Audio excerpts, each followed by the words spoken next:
of tonight's Truth Jihad audio visual. I'm Kevin Barrett, doing the show in audio form since 2006 and in visual form for the last 10 years or so, getting more and more visual all the time. Okay, speaking of getting visual, there we go, brought on the visuals. All right, second hour of the broadcast today. We're going to, is it California, I think, to talk with Jim Kavanagh. Jim Kavanagh is, like me, a political and cultural analyst, and he's a former college professor, has, I believe, been on Press TV a few times. So, yeah, we have pretty similar biographies and profiles. Jim has written a lot of interesting stuff recently, including a piece on, quote, Trump's exemplary Gaza plan, okay? So in what sense is that exemplary? We're going to find out. And we're going to find out various other things. Jim is also up on all sorts of geopolitical topics. So, hey, there he is. Welcome, Jim Kavanagh. How are you doing, Jim? How you doing? Hey, good to have you back. Sure, I appreciate your work. I mentioned in the intro that we have similar biographies. We're both former college teachers, political and cultural analysts, and operating in kind of an alternative media space, not quite aligned with the mainstream view of things. So where do we start? Here, I want to throw out a verify before we continue. We're on video now, but we're only going to broadcast radio, right? Audio. No, it's broadcasting video, I think. Certainly, okay. This. Yeah, you look fine. Okay. Post so on Rumble. Pretty enough. Yeah, I mean, I don't think people are going to listen to either of us just for our good looks. So we'll have to try to say something interesting too. So hey, I want to run an idea by you here, Joe. I just came up with this. So what if every Ramadan, starting with this Ramadan, all of us Muslims decided to, instead of looking to our local national authorities to decide when to start the month of Ramadan, which day is the day you start fasting. Yeah. This is something we do every year, and then sometimes there's controversy. In the United States, different groups of Muslims follow different authorities, and they don't always agree which day Ramadan starts and ends. Yeah. Right. So how are we going to solve this problem? You know, it's been suggested, do whatever the Saudis do, but those of us who aren't very impressed by the Saudis don't like that idea. Another approach is just follow tradition, which is, of course, you go with your local emir or political leader. But a lot of, well, how could we unite the Muslim world? Here's how you do it. I say we all go by the Palestine moon sighting. In other words, you always go by whoever has the authority in Islam. Whenever they say that somebody has sighted the moon in your jurisdiction, that's when you start fasting. Well, let's go by the Palestinians, and specifically, let's have somebody at the Al-Aqsa Mosque look for the moon, and the whole Muslim world will fast the day that they see the moon. And if we do that, Palestine, and Al-Aqsa Mosque in particular, becomes the de facto capital of the Islamic Ummah. And suddenly, a lot of things would change. So that's my idea. I'm throwing it out here, and if it happens, you can say you were there when it started. Okay, I'll give you credit for it. I'll write you down as the source of that idea. It's a good idea. It's a kind of metonymy for the idea that if the Muslim world, let alone the Arab world, were to unite around Palestine, the Palestine issue could be solved with justice. Exactly. But they don't. So here's a way to get some grassroots pressure in that direction.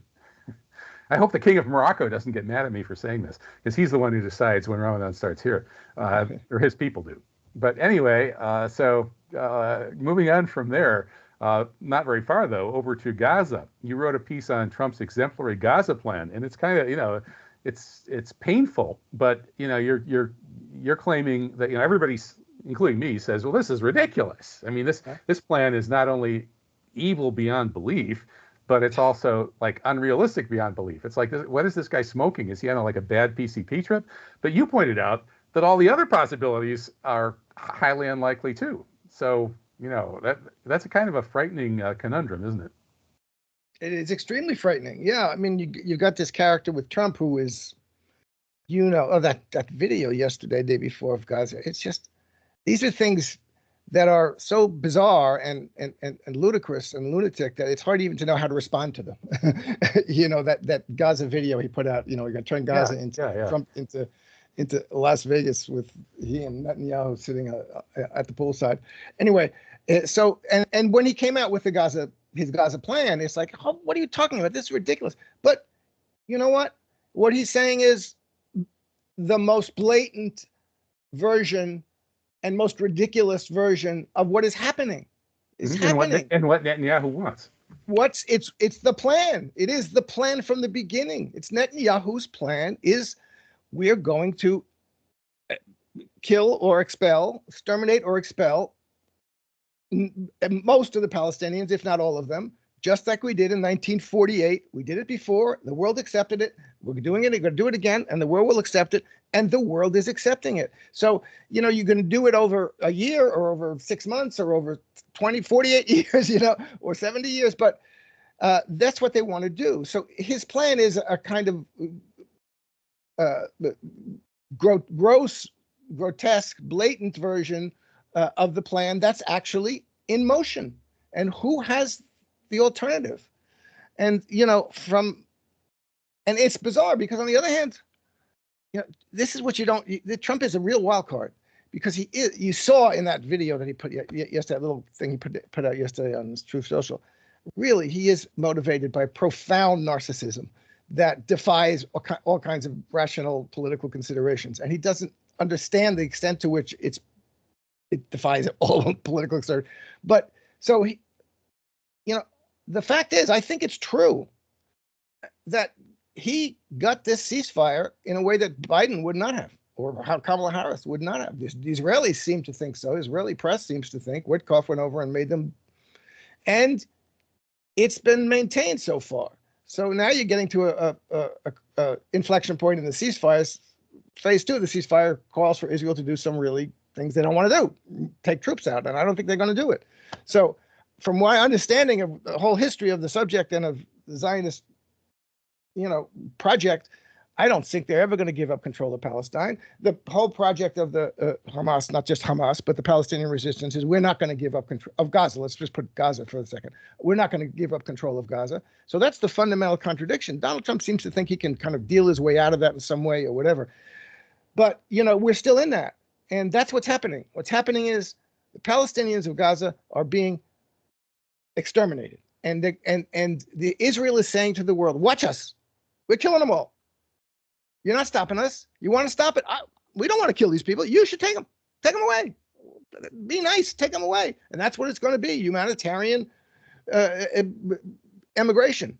So that's what the plan is. So I don't know. I think Donald, as I said myself, I think it's a ridiculous thing that Donald Trump put out. But I want someone to tell me what their plan is. And I don't think there is a plan that's going to succeed in getting Israel out of control of Gaza and getting the Palestinians as a autonomous people, as a respected international humanitarian group of humanity in control of Gaza, that doesn't involve defeating the Israelis militarily. Someone has to come in with force of arms and say, you're out, you're not coming back, we're rebuilding. You want to fight us about that? Fight us about that. Here we are with tanks and ships and and arms, and Israel being in a position where for some reason they won't fight about that. And I think I'm afraid to say, I just don't see that happening. I don't know what's going to happen. So I think that whether it comes about by, Trump will say, we'll do this in 6 weeks or we'll do this in 2 weeks, but maybe it'll take 3 years or 5 years. But where is it going? Where else is it going? Palestinians have no place to live in Gaza. They're going to rebuild? Who's going to rebuild? Well, it's going to cost about $50 billion to rebuild, and the Saudis just called a Gulf Arabs conference, and they've got the money, they're ready to do it. So I wonder if, I think what the scenario you've described, where essentially Israel's plan is to kill and expel all of the 7 million Palestinians they're still in historic Palestine. That's a tall order. And so far, at the most, they've killed possibly as many as almost 10% of the people of Gaza. Probably not that many. Probably not, maybe 5%. Official figures are less than that. And if they were to try to get everybody out of Gaza, they would have to kill a lot more people than that, like vastly more than they already have. They might have to pretty much kill them all. But certainly, there will be Palestinians fighting to the last man. And at some point, you would think that maybe some of the regional countries would get more directly involved. And certainly, if they actually did that, then, you'd have 2 billion people around the world, and I'm one of them, who would do everything we could to make sure that Israel gets nuked. right? I mean, we'll just do anything to kill those people at that point. I mean, it would be, it's already just about that point. The Quran, rather the Hadith has a famous Hadith about the time, Prophet Muhammad, peace upon him, supposedly said that the time will eventually come, and presumably due to Jewish iniquity, that every rock and tree on earth will cry out, "There's a Jew behind me, come and kill him," and people will come and kill them. And we're getting close to that point. And so I think the Israelis understand that they can't get away. You can't depopulate.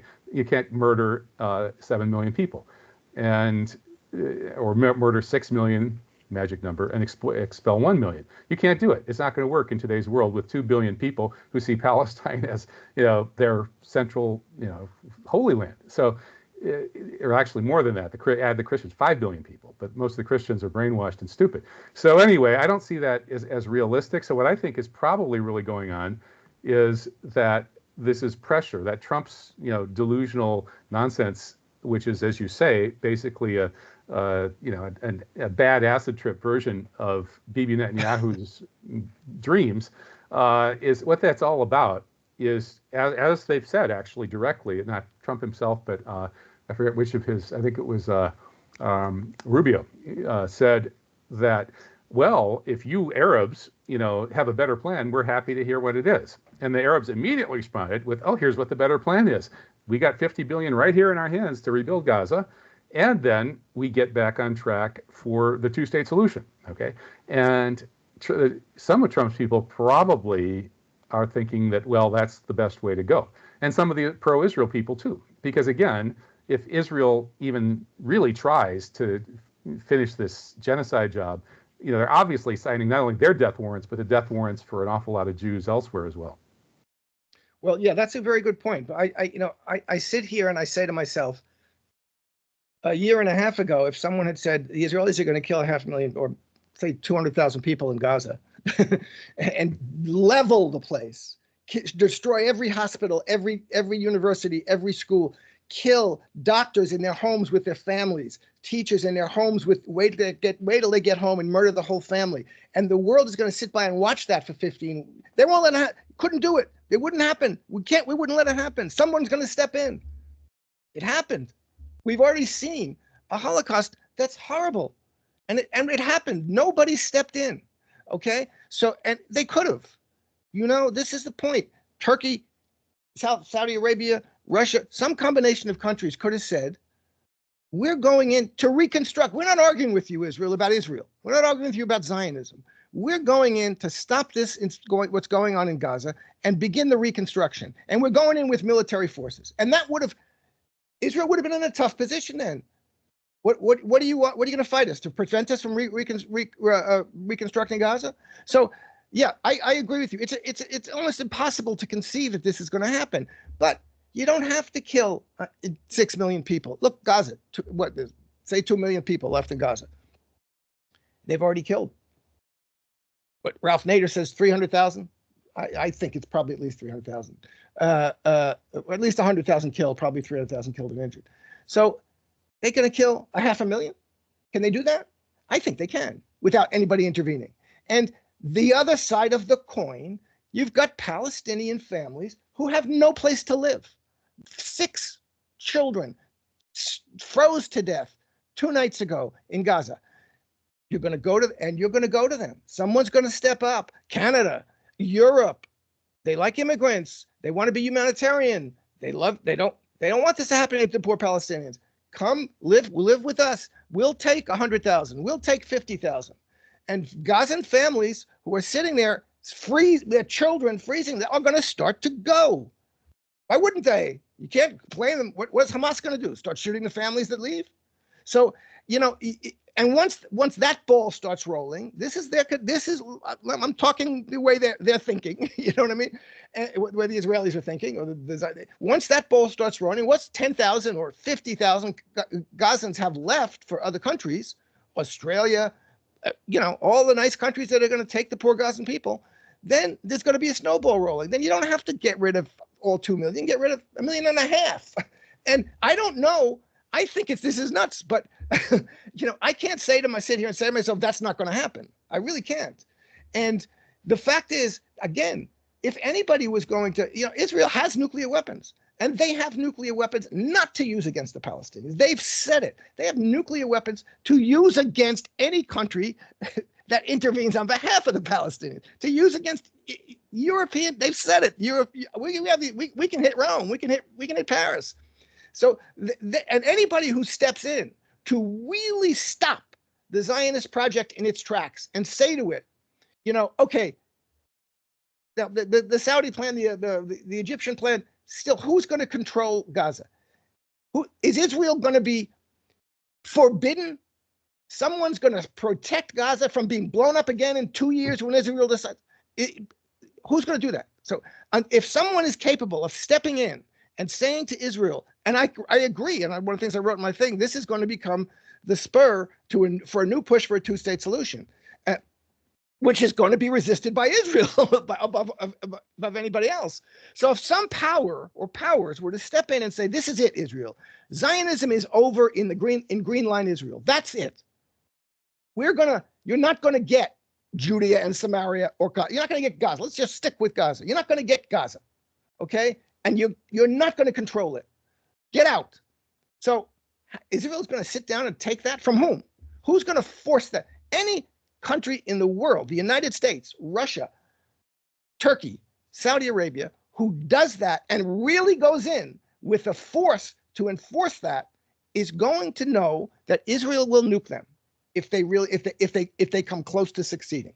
So the problem the Palestinians have is we can sit here and say, oh, Israel get nuked. Well, you know what? These other countries don't want to be nuked.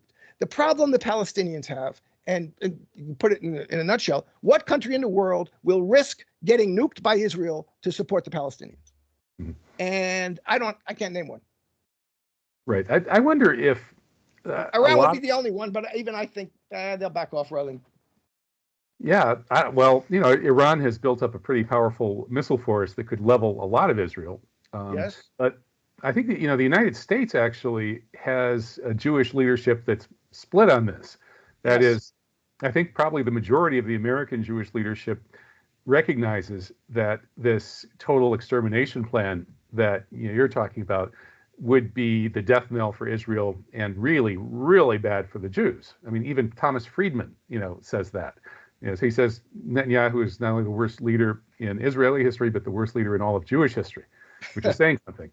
And that's Friedman, a committed Zionist.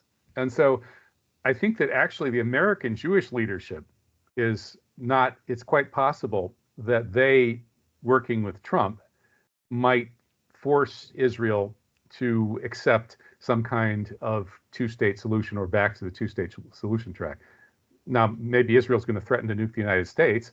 Some people think they did nuke the United States on 9/11. I'm not sure about that. But some of my ex-Intel friends tell me that's what happened.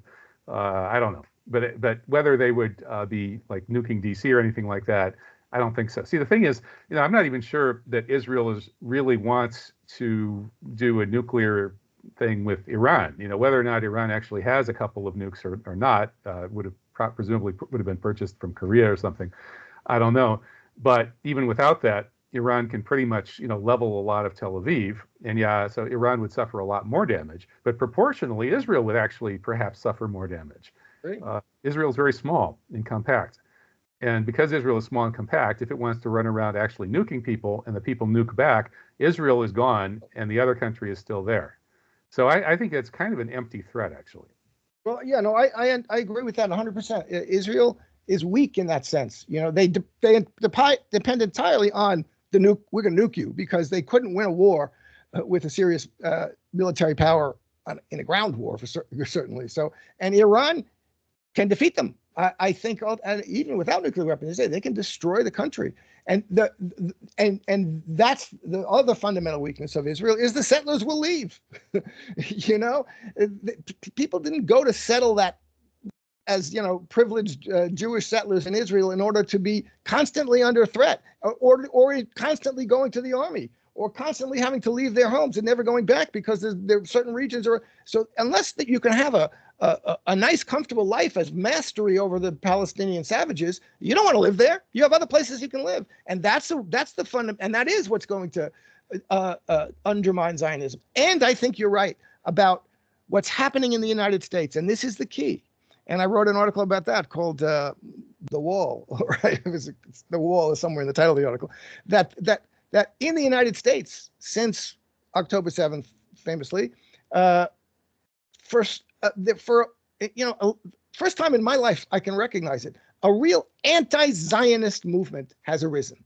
Explicitly anti-Zionist, not just humanitarian, we don't want Palestinians to be hurt, both sides, this and that and the other, but really and largely pushed by the kids on the campuses who went out there and the demonstrators in the streets every week, and many of the young Jewish kids who went out there and started to learn, because the internet allowed them to learn about the real history of Israel and what it really was. And you see kids on TikTok going, I didn't know anything about this, but now I look at it, Jewish kids saying, this is nuts. This is colonialism. I don't want any part of this. This isn't what my Jewish faith is about, or, et cetera. So I think that does undermine those kids at Columbia and Princeton, Jewish kids.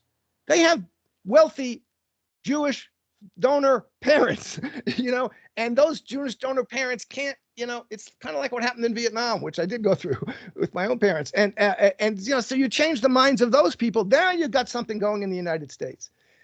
And it's true. So, because you couldn't even say Zionism. Do you think Max Blumenthal has changed Sid Blumenthal's mind? Oh, I don't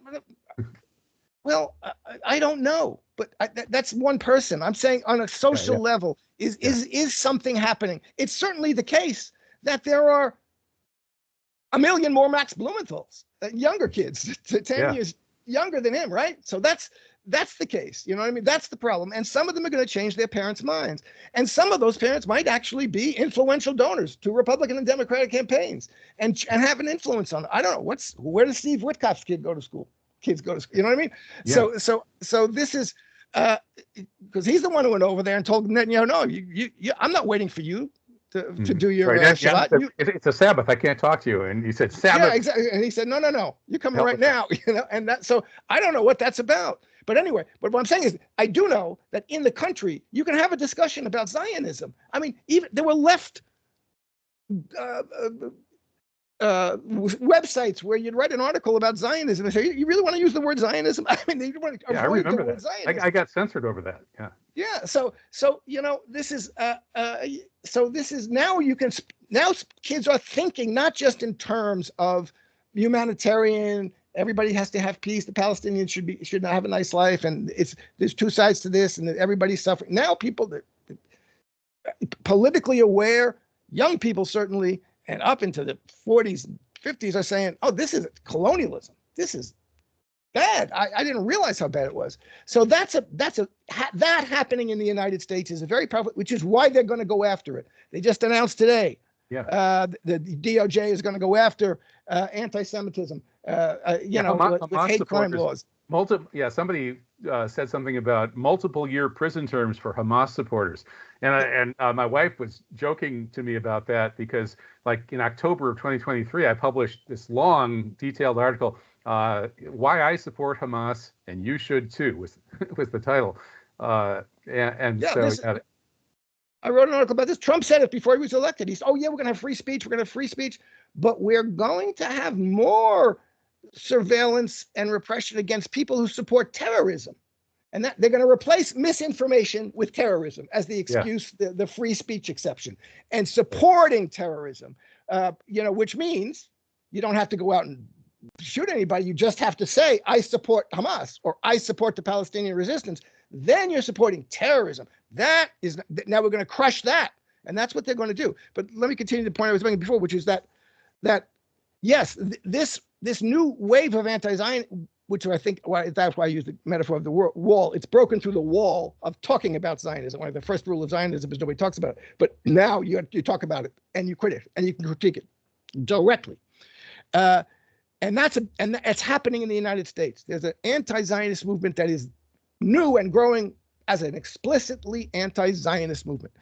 And that combined with, and this is the Trump wild card, because Trump is not, I mean, he's casually Zionist in the sense that everybody who grew up his age who grew up is Zionist, and he has nice Jewish friends who are all the real estate developers in New York and blah blah blah blah blah. But he's not committed to it in the way that Netanyahu is.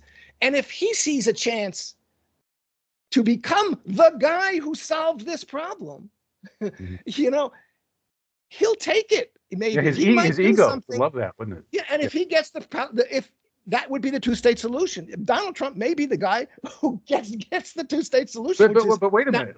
If he's about to do that, remember that Trump has already given orders that if anything happens to him, Iran has to be completely obliterated. So guess who's going to shoot Donald Trump? It's going to be some Yiddish-speaking Iranian guy or something. It'll be a Palestinian. Oh. Yeah. No, it'll be a Palestinian. So yeah. I mean, like Sirhan. I said Trump just gave Israel a reason to shoot him. You better get careful now because the third one's not going to miss. Right. Well, I wonder. To me that July 13th shooting incident with Trump looks like beyond suspicious. Like I find it kind of hard to believe that all of these fanatical anti-Trump people didn't do a lot more investigation. Just because. Among all of the other, reasons for suspicion, I mean, what are the odds that the first time, somebody gets a weapon into anywhere near a Trump rally, and a bullet gets fired and it nicks Trump's ear like that, so he gets just the right amount of blood to do a PR op, thing. I mean, the odds of that are so, and then he's got the flag. Then what are the odds that the Secret Service is going to let him stand up and expose himself to potentially more bullets, shaking his fist with the flag perfectly behind him like that for that photo op? I mean, what are the odds? So my take on this is that he did this with a kosher Nostra, which we know has some, ends with the Secret Service from the JFK thing and all of that, and that they have film of him rehearsing with the blood capsule, right? Popping the blood capsule. Well, he would have had to have a squib there, because I got to tell you. But, there's a picture. Did you see the picture? Well, you see the bullet. You see the bullet going behind him. It was, the guy shot it at like 10,000 frames a second. Electronically you can do that now. I mean, Donald Trump is the luckiest son of a bitch in the world. That's all I can say. Yeah, because either a miracle from God, or that might make me believe in God, because it was, or Satan, or whoever did it. I mean, this is.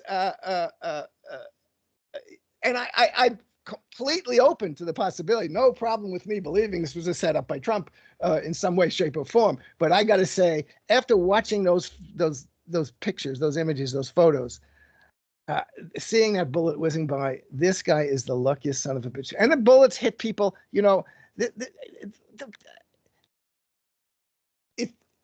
In principle, it's fine. Trump might have done it, but I think the evidence demonstrates that he's the luckiest son of a bitch in the world. There's no wound on his ear, though. There's not the slightest bit of evidence that he ever suffered any bullet impact to his ear. When he took the badge off just in time for his interview with Netanyahu, like 2 weeks after that, and there was nothing under the badge. His ear is perfectly normal. And you could see a wound you could see a wound on the day. Well, on those videos, it was ambiguous. Yeah. But from there on, like where's the medical report he had done by that drunken horse doctor of his, that mob horse doctor from Florida came up and wrote this ridiculous medical report. No pictures, nothing, no drawings, just this very weird description that's not even a description. There's no evidence that he had a wound on his ear. There's evidence of bullets whizzing by. I mean, you don't get that close. And I'm not, in principle, one of the first things I went to in my mind was that, of course. And, but, it's kind of beside the point, because really another bizarre fact is that nothing big has been made of this by anybody. I mean, the Trumpers don't even talk about it that much. Well, and the guy has just disappeared. This guy Crook has just disappeared. I think it had a big subliminal impact, though. It did at the time, yes. Yeah. Oh, absolutely. Yes, but it had an impact. Then Biden dropped out immediately after that, like a couple of days after that, and it kind of sucked the oxygen out of the Trump sails or whatever. To mix my metaphors there, but but anyway, my interpretation of that was, again, that the kosher Nostra types. I mean, I think there's some really devious people in some interface of organized crime and intelligence services who occasionally do things like this. I think 9/11 was one of them. And so I think those people tend to be the Netanyahu party. 9/11 brought us those, 7 countries in 5 years wars for Israel. And this Trump stunt essentially kind of anointed Trump. He's anointed with blood. He's going to be the dictator, and he's going to be the dictator so he can get in there and give Israel everything it wants. So that was my pessimistic interpretation of that shooting. I was convinced very, strongly that Trump was almost certain to be president after that, selected, not elected. And so far, I'm not seeing anything that to, make me think that it's going in a different direction from that. But as you say, Trump has this huge ego, and it's always possible that he could wander off script. He's been known to wander off script a few times. And so if he listened to the American Jews who say we need to smack down the Israelis, but we don't want to do it in too obvious of a way. We got to smack them down and get back on the 2-state solution. And you can actually make that happen and go down in history as the president who brought peace to the region. He might do it. You never know. I got to say, I hate to say it, I know Trump is a jerk. I knew contractors in New York who would anybody but Trump. Trump doesn't pay his bills. He's on the grift, or so I know Trump is an ass as far as I'm concerned, but he's also, as you say, he goes off the script and he has some instincts. Look, I said when it happened, I think it was 2018, 2019, when the Iranians shot down the American drone, the Reaper drone, expensive drone, and we got to attack Iran. We got to attack Iran. John Bolton was still there, all of them, and he ordered an attack on Iran, and then called it off within 10 minutes. 10 minutes to go, he called it off. The ships were out there, the weapons were loaded, and he called it off with 10 minutes to go. And they hated him for it. They all attacked him. Bolton, Lindsey Graham, they all went at, why did you do this? We had a perfect opportunity. And that was it's the single most consequential anti-war presidential act since JFK refused air support at the Bay of Pigs. And I don't think Joe Biden would have done it, so because he really, something in him just didn't want to do it. This. Nobody got killed on our side. Why are we going to go to Iraq? Thousands of people are going to be killed if we attack Iran. And, we would have then been in the whole damn war, the whole big regional war. And he stopped that he said, I think Tucker Carlson had something to do with it. He was watching Tucker Carlson, whatever. So he's impossible to figure out, to predict what he's going to do. He's contradictory. He's flaky. He's incoherent. He does X one day and Y the next day. So we don't know what he's going to do. Don't know what he's going to do in Ukraine. He's certainly off the script there in a major way. That's very disturbing to the American empire. Yeah. Every day there's some new headline about him smacking down Zelensky when again, insulting Zelensky to his face, and getting in a tiff with Starmer here, and Macron there. Like do you think that he's actually going to wake Europe up? So Europe has been this kind of American imperial poodle for all this time. Exactly. Are they going to grow up and become their own thing, or they almost have to, don't they? Well, you'd think they would, and what they should do with this happening with the Americans and Zelensky. I just watched a little bit of Zelensky in the White House in the Oval Office today. They got in a shouting match. Vance and Trump got in a shouting match with Zelensky.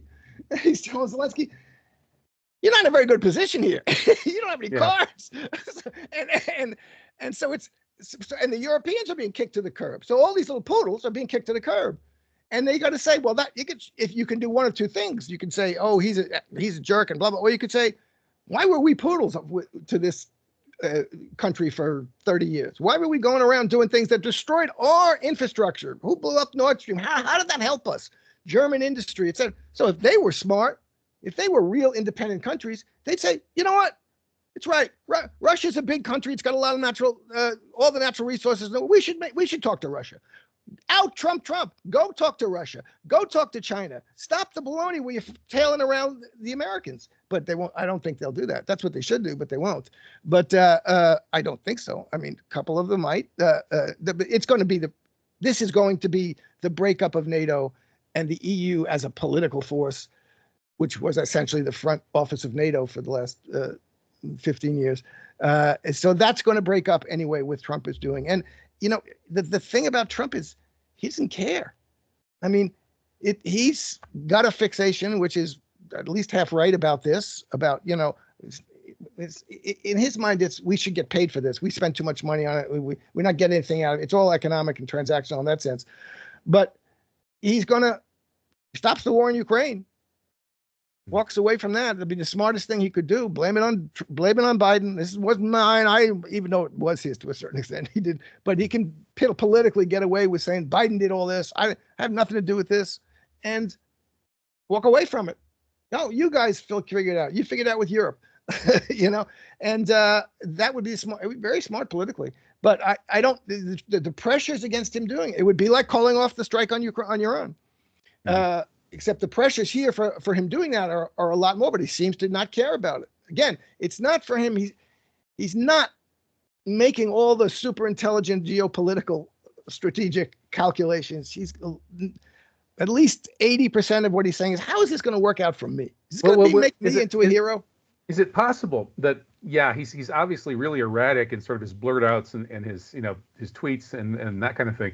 But in terms of the underlying policy, I sense there's a certain amount of coherence. For instance, with the Zionism, I mean, up until it looked like his whole way of doing things was to hand, Netanyahu and the extremists anything they wanted on a silver platter. That's what he did in his first term for the most part, with that big exception you mentioned of not going to war with Iran. But then, of course, he did okay the killing of Soleimani. But he came out of it pissed off at Netanyahu, saying that Netanyahu had sort of tricked him into it, promising to take credit for it, and then refusing at the end in the last 5 minutes. So, but in any case, there's an underlying logic to that policy. He's like Hudnik on Israel, or he has been until recently. Maybe that'll change, I hope. And then with the imperial, geopolitics in general, it seems to me the Trump people, like J.D. Vance, who I think is a pretty intelligent guy, actually. I'm not sure I like him. Not sure I like some of his unsavory connections and so on. But I think he's fairly smart. And, he notices kind of the elephant in the room, which is that the real geopolitical competitor for the United States is, of course, China, not Russia.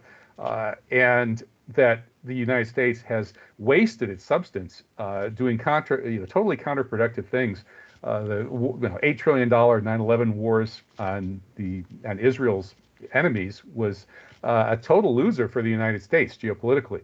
And then likewise, this Ukraine war, this war on Russia through Ukraine, is also a huge distraction from figuring out how to sort of contain the rise of China and deal with a world where China is a bigger power or has more economic power than the United States. So my take on this would be that underlying Vance and whoever else that Trump is sort of listening to, they have this analysis. And their analysis is to go back to a more transactional style, to throw away this Ukraine war that's been such a disaster, to focus on more important things like China.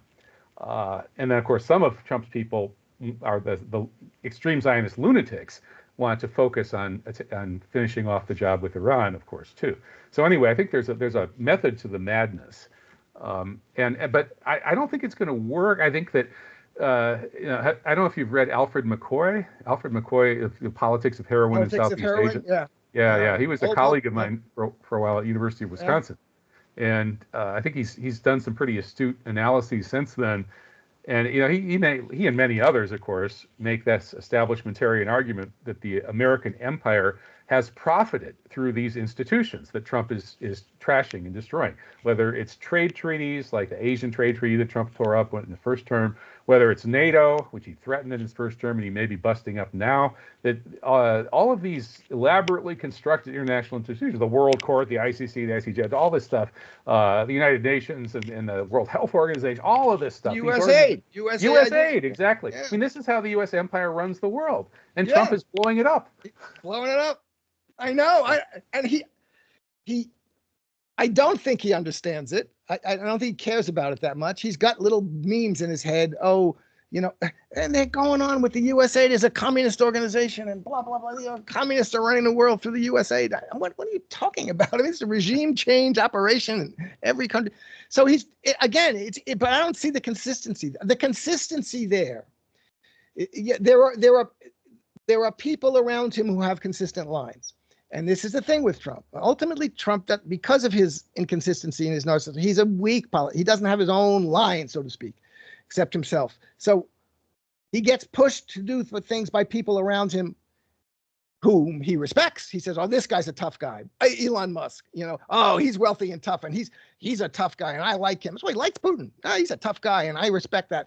But anyway, the people around him, like Elon Musk or whoever is pushing a line and get him to do, they are vying, but there are inconsistent forces there vying to try and get him to do the thing they want him to do. And one or another of those forces will win in any given circumstance. We just don't know which one it is, and it's almost impossible to tell, because then the guy he likes and thinks is a great tough guy, he's one of the greatest guys, and in 6 months from now he'll fire him and say, "Oh, he was a disaster." And So this is what happened in his first term. Now it's much more consequential, but he's already done something in terms of European politics and NATO politics, and as you say, the whole institutional structure that is the way the American empire controls the world, from USAID, and all of those NGO structures, et cetera, that are, NDI, National Institute for Democracy, and National Democratic Institute, all of these things, they are the ones that control National Democratic and National International Republicans. They're two elements of another one. But anyway, they control the world. They help the American government control the world. That's how they got the revolution, so to speak, the coup in Ukraine. It was $5 billion sent through all these agencies to foment and train anti-government militants in Ukraine. And they were led by with the vanguard fighting forces of the real fascist forces in Ukraine. And that's how they got there. And so he's dissolving all that in a way that is, from my point of view, as a leftist, a socialist, we've been talking about this for decades. These are the institutions. No, they're gone. But from the point of view of the kind of European ruling class, they're saying, "Oh my God, the Americans are the ones that we depended on and kept us together and kept us in power. And now they're going away. And we got to deal with our own populations, and we got to deal with on our own with Russia and China. What are we going to do?" They cannot help. Nothing's going to help Ukraine defeat Russia. It's ridiculous. And they know that. They should know. But I don't know. Do they know that people have convinced themselves of things that are just nuts? So your point is correct. He is damaging and undermining the American empire as we know it since World War II. And certainly since 9/11, the way the empire has established and rooted itself around the world, and nobody knows where that's going and what's going to happen with it, and certainly he doesn't. And I think we can just expect a whole bunch of different things happening that are. I don't see the line of consistency with him. I see a line of the consistency with him, I think, is, will it benefit me? Will I be seen as the great guy, the savior who solved these problems? That's the powerful consistency with him. With the other people, they're as you say, there are the hardline Zionists. There's the Miriam Adelsons. They're serious. They got to still have some kind of hold on him. Then there's the two-state liberal Zionists, Jewish Americans who want to have a two-state, want to get, for various reasons, want to save the state of Israel, but stop all this. Their green line, Israel's okay if it's just we can get along with the Palestinians. So they're a real influence. They're a real influence. I don't know what's gonna come out on top. And the thing is, Americans don't control everything. What are the Palestinians going to do? What are the Iranians going to do? In the Turks, Ukraine. I mean, I don't blame Zelensky. I saw this today. They're hectoring Zelensky. If I were Zelensky, I'd say, hold on. We had a deal in March of 2022. We were ready to sign a deal. You told us to stop, and you came in and you said to me, if you sign this deal, we're not going to have anything to do with you. But if you don't sign it, we'll give you everything we need. We'll make sure you win. So if I'm coming here begging you for the 15th time, it's because you made me do that back in March of 2022. But he can't even say that. I mean, he can't bring himself to say it. Yeah, right. He can't blurt out the they're truth. all trapped within the lapdog fact, the lapdog position they put themselves in forever. Yeah. Well, here's my pessimistic doomsday scenario for you. Like in terms of where it's all going. I sense that when this takedown of all of these global institutions that the U.S. has used to rule the world could be a preparation for, let's face it, World War III. That is, that the people behind Trump are hardline, hardcore, realists, militarists, some neocons, and people like that. And those people, they look at history. They look at what happens when a rising power is overtaking an established power. It's usually war, and so they're going to do what the established power does 75% of the time, according to Graham Allison's book and all of that, which is to wage a preemptive war to try to stop the rise of the number two power. In this case, number one is the U.S., number two is China. So they're reconciled to the inevitability or the near inevitability of a U.S.-China World War III. And in preparation for that, they're cutting off the international institutions that won't be relevant anymore for this war, just as they decoupled from China using COVID. I don't know if you're familiar with Ron Unz's work on the likely U.S. bio attack on China and Iran as the origin of COVID, but it's a pretty convincing case. I actually made it before Ron did, and then he wrote a book about it and fleshed it all out and did a very good job. But in any case, my take on that is that U.S. bio attack on China was not just to try to slow China's economic rise and to slow the growth gap between the U.S. empire and China, which is the biggest strategic priority for the American empire, but also to trigger a decoupling. And since COVID, we have had a certain move towards decoupling. You can't completely decouple from everybody, as Thomas Friedman keeps harping on, but you can decouple quite a lot. And so a lot of manufacturing has got moved out of China to places like Bangladesh and wherever. And all of this is necessary if you're actually going to fight a hard war with China. And so this all, to me, it looks like more of the same, just like Trump 1 inaugurated that, that bio attack on China and Iran as step one in this, we're already, in a sense, maybe in the middle of World War III, but it's a stealth war. The COVID casualties were some of the first, millions of casualties. And there will probably be tens or hundreds of millions more. And unfortunately, that's probably where it's heading. So Trump's coming in and blowing up all this old stuff in preparation to tabula rasa so we can have our war. For instance, getting rid of DEI and worshiping transsexuals and homosexuals and yada, yada, yada, bringing macho male bullshit, right? What's that all about? Well, that's so you can recruit. And indeed, now the recruitment problem has been solved. The traditional demographic that signs up for the American military is coming back and rejoining the military now, that they're not going to have to start, saluting the rainbow flag anymore. So that's all preparation for a hard war. That's where I think it's going. Am I paranoid? Yeah, you're paranoid, but not unreasonably. I think there are a faction of people, and the Hegseth guy is an example. I mean, I think there are a faction of people who are want to prepare for a hard war with China. But I think that was true with Russia too. Also, I mean, I thought, what was the case? I thought that we were getting into a situation with Russia where there'd have to be a confrontation between NATO, and that was always the purpose. Everybody knew that. Zelensky always knew we got to get the Americans and NATO into this war. That was one of their objectives, was to get America. They knew they couldn't win without that, and they were pushing to a situation where that would happen, and that situation wasn't going away. Now I think it's going away because Trump is saying no, afraid not. And as you say, as I was saying before, I think that may be one of the very well may be one of the factions in the Trump administration pushing towards war with China. That's where I got to say, I don't think Trump wants a war with China. I think Trump would have to be pushed into it. He could be, and they they have games to play in which to do that.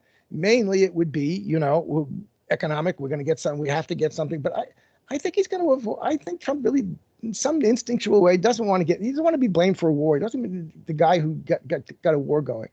And the thing about China is, I think, it's completely delusional. It's almost as delusional as thinking you're going to defeat Ukraine is going to defeat Russia.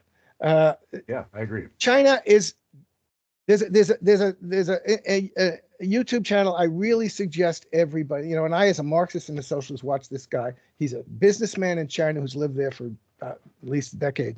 It's called Inside China Business. And if you watch this channel, you will understand it's over. The United States has to and Western countries have to rebuild themselves, even within the capitalist framework, as countries that produce real goods and services. And they don't, and they depend almost entirely now on China. The supply chains are dominated by China. Almost, it is not easy it's impossible to decouple from China. Yeah. And to do that would require rebuilding your own economies in a way that would take at least a decade. And that's what they're not doing. So really, I guess, I say, yeah, I'm sure there are people who think, oh, but what's Taiwan doing? Taiwan's looking at Ukraine and saying, we're going to get ourselves in the position that Ukraine is in, and this is a situation where nobody in the official line of the world legally, and the United States itself legally, is Taiwan is a part of China. It's one country. So the minute there's an declaration of independence in Taiwan, or the minute the United States starts in some legal way treating Taiwan as an independent country, China will invade Taiwan, and the United States can do nothing to stop it. They can do nothing to stop it, except start a nuclear war. This is crazy. People think the Chinese want to invade Taiwan. They don't want to invade Taiwan. They just want Taiwan to, they'll deal with Taiwan. That's like the Americans. That's like the Chinese coming into Fort Sumter and saying, we're going to involve ourselves in the American Civil War. This is a civil war in China that hasn't been completely resolved. Each of the parties recognizes that. But if you push this and there are people in the American government and the Republicans and they've said we should just start treating Taiwan, we should declare it as an independent country. We should stop the one China policy. That would be the impetus for a real Chinese military action against Taiwan. But I at this point, it would be crazy. It's delusional. And you read how they go about planning for this war, and they're going to occupy these islands and put little groups of Marines. Chinese will just destroy them. So again, the people who are, and it was certainly true after 9/11, and although they didn't listen, the people who are the most likely to be rational here are professional soldiers and generals who tell people, this, you really can't do what you think you want to do here. So I don't think that. And I think, again, you have, look, what's going on with Musk thing, which is destroying all the USAID and the whole apparatus. Not just that. He's gonna go from Medicaid. Medicaid is an important function in our society today. This is the ideology of household capitalism. The government has to make a profit. Everything the government spends is bad. Government spending is intrinsically bad and must be corrected by doing something else. That's just wrong. It's stupid. It doesn't understand how the American monetary system works. The United States government doesn't collect taxes. It creates money. And it doesn't run agencies as businesses. It doesn't care. It doesn't need to care whether it spent too much money or it hired too many workers. So you've heard of modern monetary theory. That's what I'm talking about. Yes. Yeah. Yes. I'm talking in those framework. That framework it's not, everybody think there's nothing new about this. I love this article that I quote from 1946, Beardsley Rummel, the chair of the New York Fed. Title of the article, Taxes for Revenue are Obsolete. 1946, the highest marginal tax rate was 94%. This guy, chair of the federal Bank, we don't need taxes for revenue. Taxes are for controlling inequality and inflation. For the social taxes we use for the social purpose, the economic purpose of controlling inflation and hoarding money, and the social purpose of controlling inequality. That's what and he accepted that. In 1946, 94% tax rate. Chairman of the Fed, he knew it. He said it. So some people rediscovered that 10 years ago. Mm-hmm. Yeah, Stephanie Kelton and Warren Mosler, but that's not new. That's the fact of a fiat monetary system. So you have Elon Musk, who, because he's wealthy and he's smart and he's the smartest guy and he's one of the masters of the universe. I know that the government debt we're going to go bankrupt and we have to cut all these things. And Trump believes that shit. I did. Yeah, I don't know. Trump believes Trump. Trump believes Musk. I don't know. And when the people get, we're hitting the bubble music. We have to leave it there. Thank you, Jim Kavanagh. Keep it up.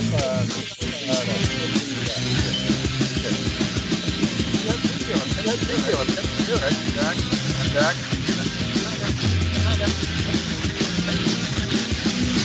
Thank you for listening to Revolution Radio.